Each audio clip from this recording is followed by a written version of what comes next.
কোনো ছেলে একটা মেয়ের সাথে পার্টি করছে ধরো ছেলেটা ড্রাঙ্ক, মেয়েটা ড্রাঙ্ক রয়েছে, ওই মুহূর্তে যদি তাদের মনে কোনো কিছু হয়, ফিজিক্যালি কিছু হয়, কিন্তু মেয়েটার পরের দিন মাথায় এলো যে আমি ছেলেটা আমার সাথে ভুল করেছি, কিন্তু মেয়েটার ওই মুহূর্তে কনসেন্ট ছিল, তখন কি মেয়েটা যদি কেস করে তখন ছেলেটার কি জেল হবে? এই যে সিচুয়েশনটা বললে না তুমি, এই সিচুয়েশনে কনসেন্ট, কারণ আমি অনেক ক্ষেত্রে এটা দেখেছি বলে আমি এটা বললাম, আর এটা ছেলেদের জন্যই আমি এটা জিনিসটা বললাম। তুমি যে কথাটা বললে না এই মুহূর্তে যে যদি কমপ্লেন করে তাহলে ছেলেটার কি হবে, পরিষ্কার স্পষ্ট একটা কথা বলছি তোমার শোনো।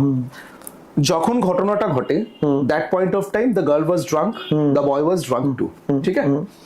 এবার সেই মুহূর্তে কনসেন্ট ছিল কি কনসেন্ট ছিল না, এইটা প্রমাণ করতে পারে বিশাল বড় একটা ফ্যাক্টর।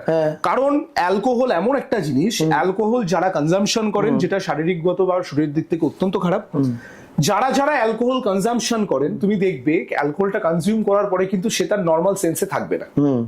এবার সেই মুহূর্তে দাঁড়িয়ে কনসেন্ট ছিল কি কনসেন্ট ছিল না, এইটা প্রমাণ করতে পারা নেক্সট টু ইম্পসিবল।